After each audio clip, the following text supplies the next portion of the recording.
Hello everyone! For today's video, magluluto tayo ng pininyahang manok. Umpisahan na natin guys. May nakahanda na akong hiniwa na manok. Ngayon, ibabad muna natin sa pineapple juice. Yung pineapple na ginamit ko guys ay galing sa pineapple chunk. Ibabad natin ang manok sa 20 to 30 minutes. Para mag-absorb yung lasa. Yung mga gagamitin natin, bawang, tomatoes, bell pepper, onion, at potatoes. Kung meron kayong carrots, pwede. Ngayon, magpainit na tayo ng mantika.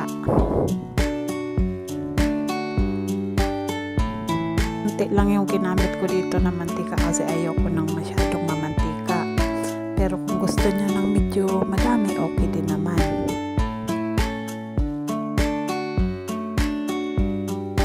Pag mainit na yung mantika natin, pwede na nating ilagay ang bawang.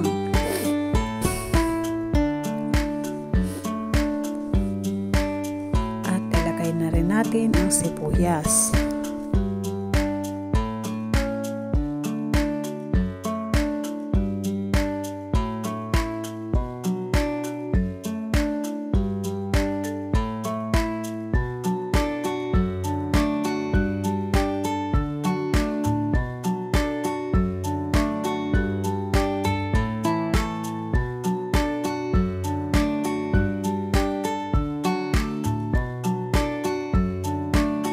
Lutuin natin ang bawang at sibuyas hanggang sa maging slightly brown bago natin ilagay ang tomatoes.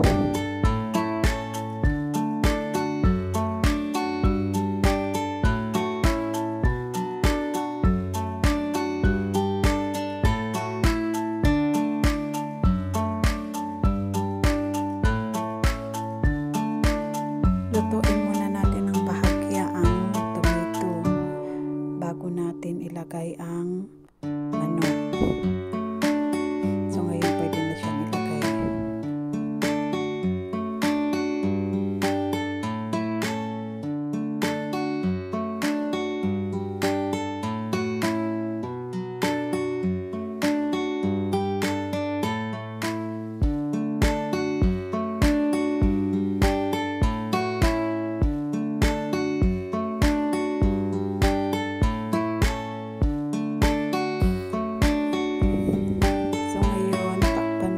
Siya para mabilis siyang maluto.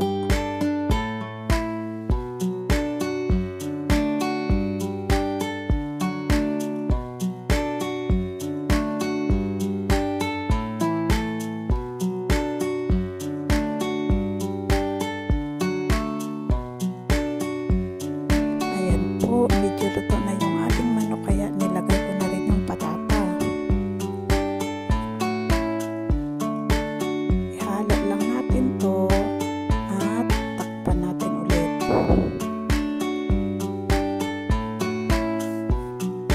Tuyo na yung niluluto kaya ilagay ko na yung pineapple juice galing sa pinagbabaran ng manok kanina.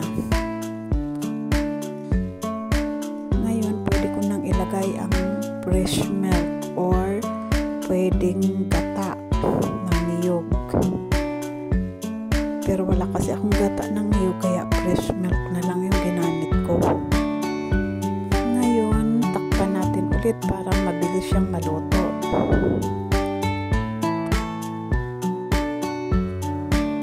Pag medyo luto na yung ating patata, pwede na natin ilagay ang pineapple chunk.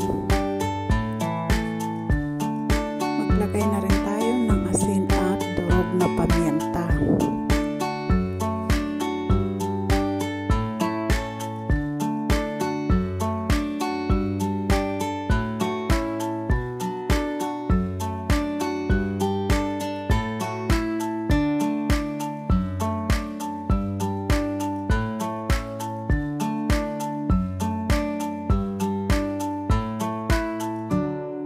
Pag medyo malapot ng sabaw, pwede na nating ilagay ang ating bell pepper.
delicious